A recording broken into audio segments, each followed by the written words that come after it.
Vous avez tous, comme moi, vu ces images atroces, 8 minutes 46, enfin peut-être pas, vous n'avez peut-être pas regardé les 8 minutes 46, de l'agonie de cet homme assassiné par un policier aux États-Unis avec la complicité de ses deux collègues.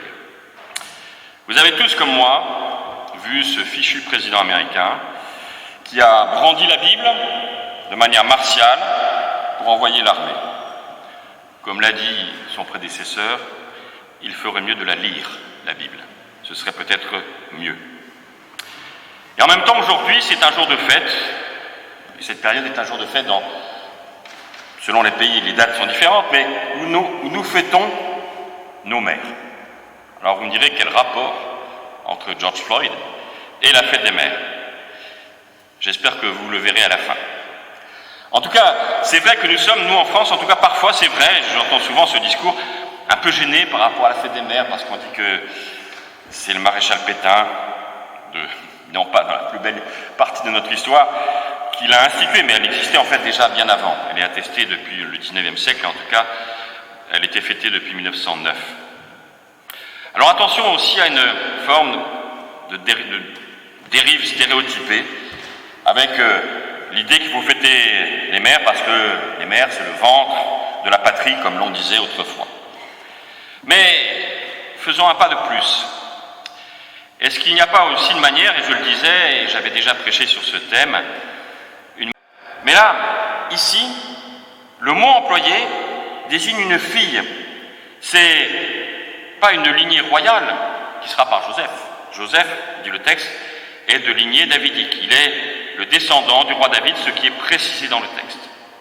Mais voilà que cette jeune fille qui n'a rien de particulier, qui est profondément banale. Le mot employé pour la désigner est justement un mot qui désigne une fille banale. On dirait aujourd'hui, dans notre langue qui parfois déforme les mots, une anonyme. Je déteste dire cette expression parce que tout le monde a un nom. Mais vous savez, il y a les people et puis il y a les anonymes. Enfin, bon. Mais là, vous voyez ce que je veux dire. C'est-à-dire quelqu'un qui n'a pas de marque particulière. C'est le deuxième visage de la foi. La foi n'est pas uniquement fantastique, miraculeuse, puissance de guérison, mais elle s'inscrit dans les méandres du cours de nos vies banales et quotidiennes. Marie devient la prototype de cette dialectique entre puissance et fragilité, banalité. Elle est non pas notre sainte mère, mais notre sœur dans la foi quotidienne. Le banal est valorisé, singularisé. Tout être humain est une perle, née d'une mère et accompagnée par ce Dieu mère. Tout être humain est une perle, quelle que soit la couleur de sa peau, évidemment. Et puis, troisième idée, c'est ce double engendrement. L'annonce précise que l'enfant sera appelé fils du Très-Haut. Autrement dit, l'enfant recevra la puissance de Dieu, mais, dit le texte, c'est toi, Marie, qui vas le nommer Jésus. Jésus, vous savez, Yeshua, veut dire le salut. La force est divine, mais la nomination est ici humaine.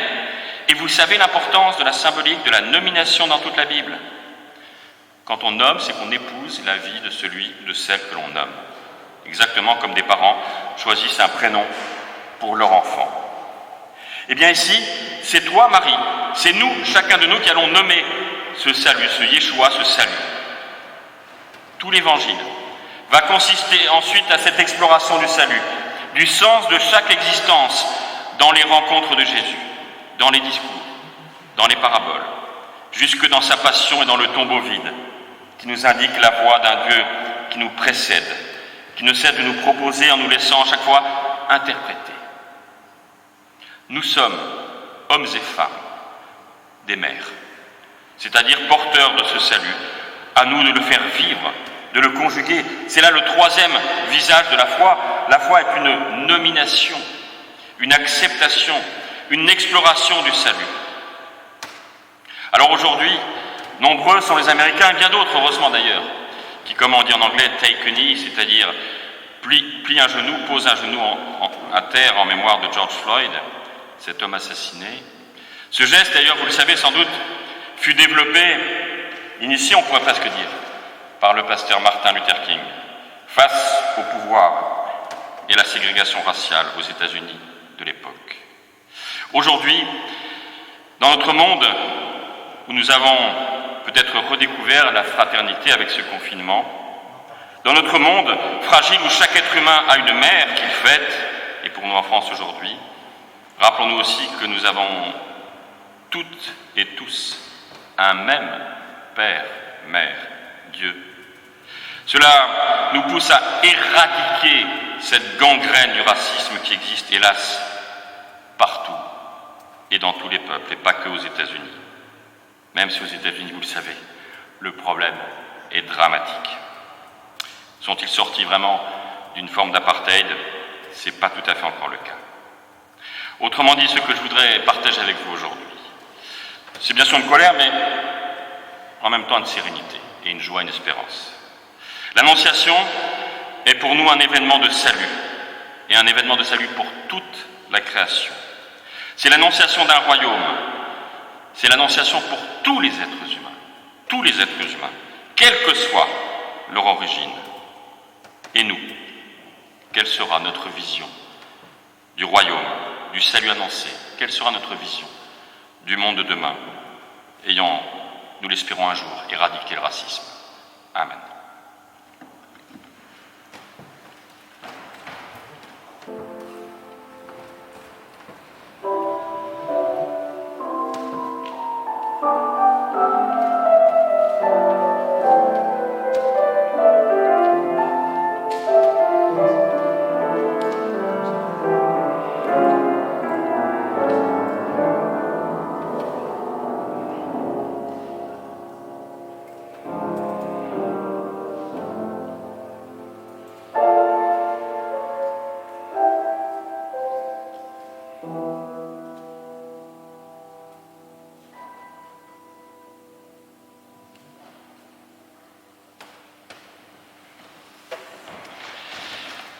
Et je vous invite, si vous le voulez bien, à vous lever pour chanter les trois premières strophes du 35-01.